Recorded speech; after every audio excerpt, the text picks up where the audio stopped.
এটার সবথেকে ভালো যে উপকারিতা সেটা হচ্ছে এটা হজম ভালো রাখে আর কোষ্ঠকাঠিন্য দূর করে আর কি। ডাল দিয়ে কোনো সময় পাট শাক খায় দেখেন, অসাধারণ একটা টেস্ট এটার। এই পাটগুলো সব আমরা উঠাই ফেলবো। এই যে বিসমিল্লাহির রহমানির রহিম, আমরা আসছিলাম হচ্ছে পাটের জমিতে পাট দেখতে। মানে এই সময়টাতে হচ্ছে পাটের জমিতে এই অতিরিক্ত যে পাটগুলো থাকে, এই যে দেখেন একটা পাটের পাশে কতগুলা পাট আছে। হ্যাঁ, এই ছোট ছোট পাটগুলোকে আমাদের এদিকে উঠায় ফেলা হয় আর কি। এদিকে না, সব জায়গায় উঠাই ফেলা হয়।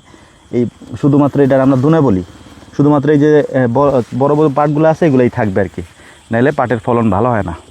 তো ভাবলাম যে আসছি যেহেতু কিছু পাটের শাক আমরা নিয়ে যাই আর কি। তো ওই পাশে নাইম ছিটতেছে ওই যে, আর এই পাশে আমিও চা পাতার মতো ছিটতেছি। পাট শাক হচ্ছে অত্যন্ত আয়রন সমৃদ্ধ। এই পাটের পাতা বা পাট শাক শরীরের রক্ত বাড়াতে সাহায্য করে। এটার সবথেকে ভালো যে উপকারিতা সেটা হচ্ছে এটা হজম ভালো রাখে আর কোষ্ঠকাঠিন্য দূর করে আর কি। পাট শাক চোখের জন্য অত্যন্ত গুরুত্বপূর্ণ, দৃষ্টিশক্তি বাড়ায়। এর গুণের কথা বইলা শেষ করা যাবে না, কারণ হচ্ছে যে এইটা আপনার ত্বকও ভালো রাখবে। আর বিশেষ করে আমি এখানে বৈজ্ঞানিক ব্যাখ্যা দিতে আসি নাই, আমরা মূলত পাট শাক নিতে আসছিলাম, তাই ভাবলাম যে আপনাদেরকে একটু বলি। সিজনে যেসব শাকসবজি হয়, পাট কিন্তু এক ধরনের শাক, মানে আমরা যে পাতাগুলো ছিঁড়ে নিচ্ছি এগুলো কিন্তু এক ধরনের শাক হিসাবে মানে রান্না করা হয় বাড়িতে।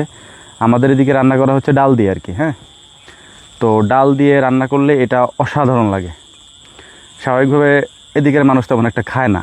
কেন খায় না? এই যে দেখেন অবস্থা, কত খাবে? হ্যাঁ, যদি বেশি হয়ে যায় তাহলে মানুষ আর খায় না।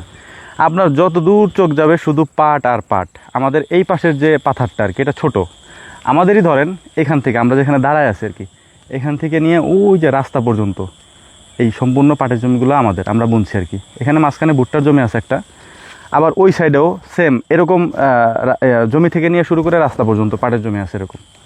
তবে একটা জিনিস আপনাদেরকে না বললেই না, অনেকে বলতে পারেন যে ভাই মাথা সহ কাটতেছেন কেন? আমরা মূলত যে পাটগুলা কাটতেছি ওই পাটগুলোকে আমরা উঠাই ফেলবো, কারণ এই যে দেখাই আপনাদেরকে, দেখেন এখানে কি পরিমাণ ঘন। হ্যাঁ, এই যে ধরেন আমি আপনাদেরকে একটু দেখাইলে বুঝবেন। এই যে পাট, এইটা এইগুলা, হ্যাঁ, এই যে ছোটো ছোটো পাটগুলো আছে না, এগুলোকে আমরা এমনি উঠাই ফেলবো। আমরা দুনে বলি আর কি। হ্যাঁ, এগুলারে আমরা উঠায় এই যে শুধু যে বড় পাটগুলো থাকবে, এই দেখেন এই যে এই পাটগুলো সব আমরা উঠাই ফেলবো। এই যে এইগুলো উঠাই ফেলে দেখেন এই যে এক জায়গা থেকে কতগুলো উঠাইছি, তা পুরো জমি থেকে কতগুলো উঠবে। হ্যাঁ, আমরা প্রায় পাট বুনছি হচ্ছে কত, 4 বিঘার মতো না, 3.5 বিঘা না 4 বিঘা, 4 বিঘার মতো প্রায়। আমাদের এখানে বিঘা হচ্ছে 52 শতকে, মানে অনেক বড় পরিসরে। অনেক জায়গায় তো 33, ওই 33 হিসাবে করলে আমাদের হচ্ছে যে 8 বিঘার মতো। আর যদি আমাদের এই অঞ্চলের হিসাব ধরেন সেক্ষেত্রে আমাদের হচ্ছে মানে 4 বিঘার মতো পাট বোনা আর কি। আপনাদেরকে দেখাই একটু, ও ছিটতেছে কীভাবে। ও হচ্ছে গুঁড়া থেকে এই পাটগুলোকে সব উঠাই ফেলছে।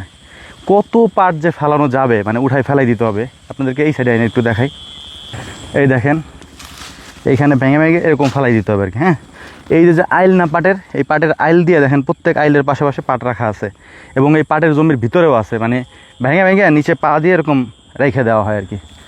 পাট শাক ছিঁড়তেছি, আমরা পাট শাক নিয়ে যাই ইনশাআল্লাহ। বাকি কথা অন্য একদিন বলবো।